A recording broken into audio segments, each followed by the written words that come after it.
Shalom and welcome back to Hebrew Foundations. Today, we will pick up on the account of Jacob, a story rich with lessons of faith, struggle, and redemption. Picture this: a young man running through the wilderness, his heart pounding with every step. The dust rises behind him as fear drives him forward. This is Jacob, son of Isaac, grandson of Abraham. He's fleeing for his life, escaping his brother Esau's murderous rage. Why? Because he had stolen the blessing meant for Esau, deceiving their father by disguising himself as his hairy twin.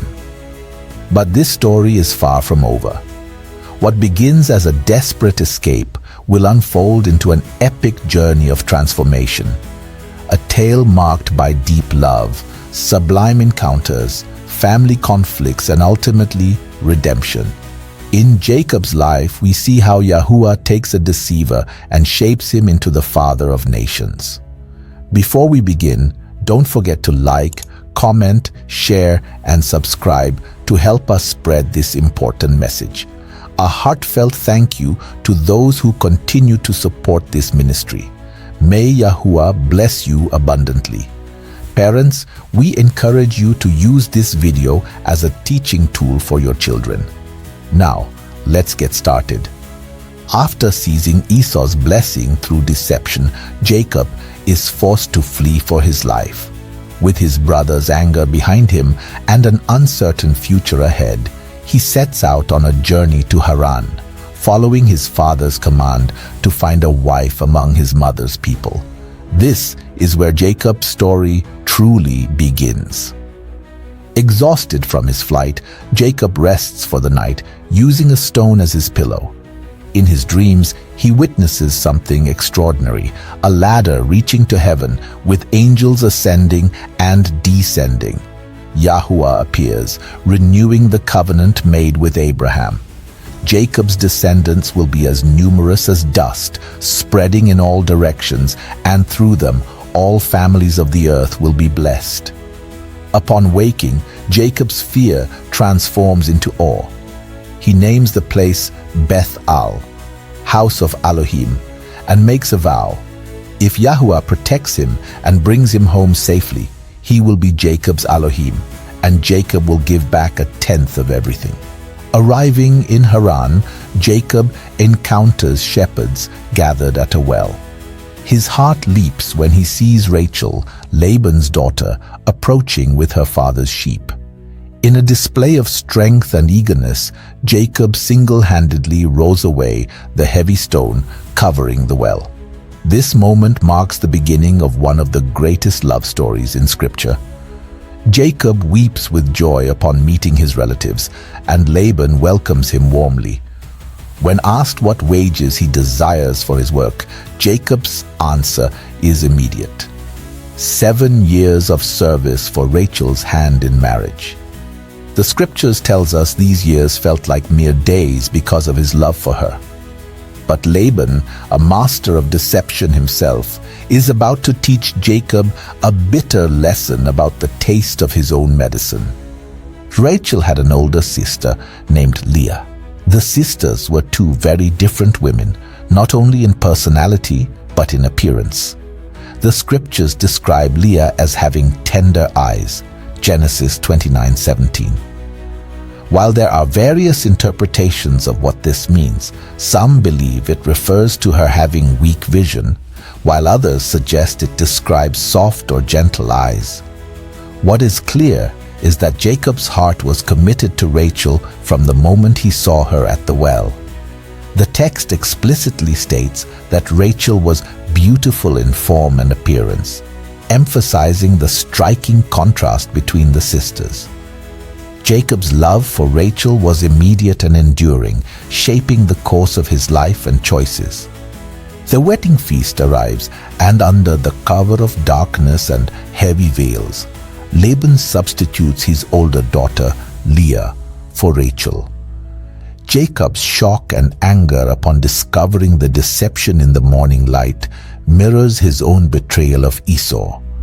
Laban's excuse seems both practical and ironic, saying It is not our custom to give the younger before the firstborn.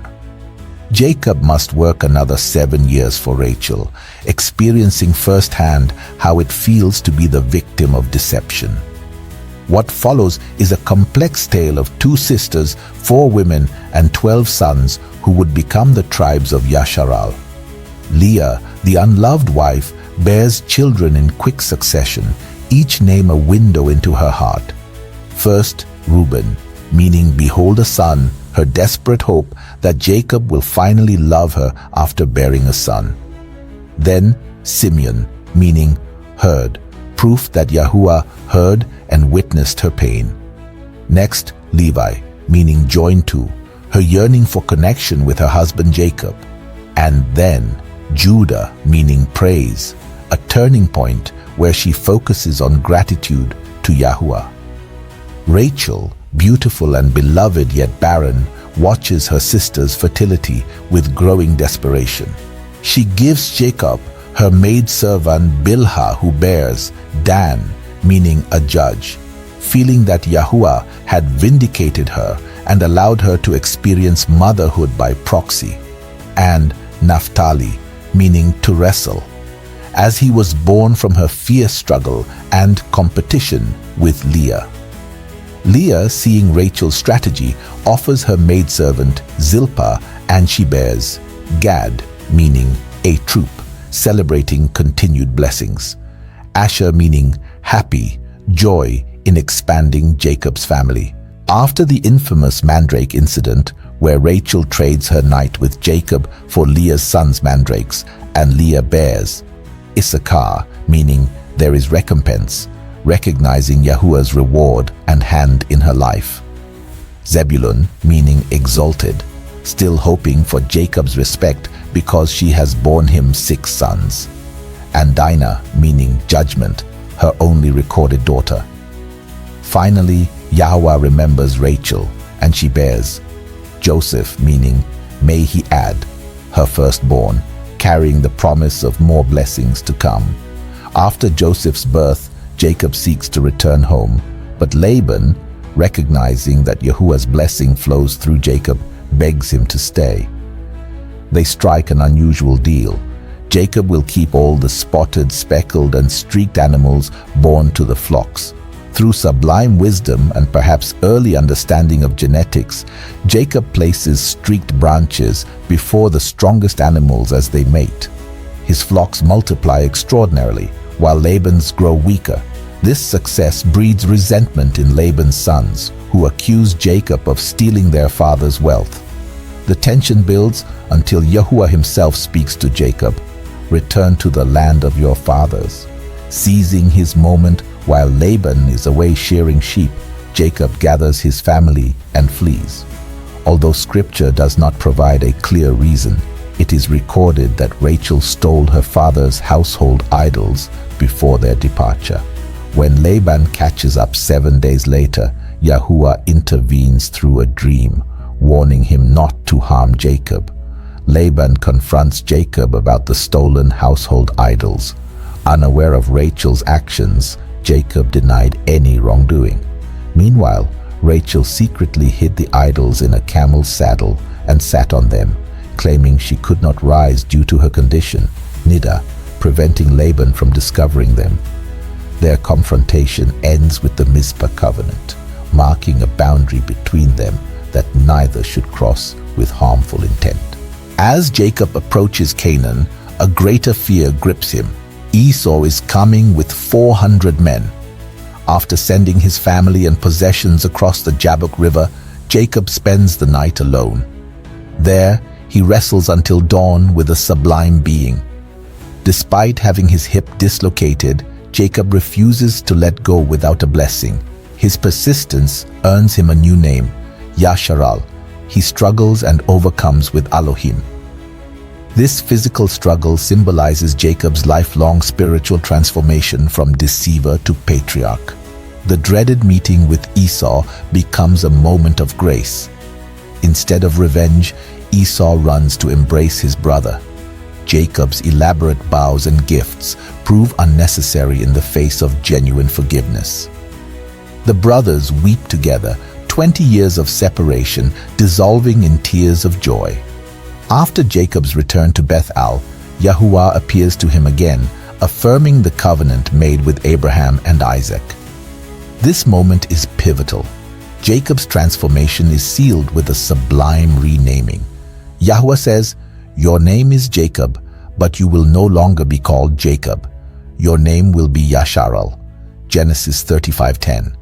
The name Jacob or Yahuah means heel catcher or supplanter, reflecting his early life of striving and deception. However, the new name, Yahsharal, means he struggles with Elohim or Prince of Elohim.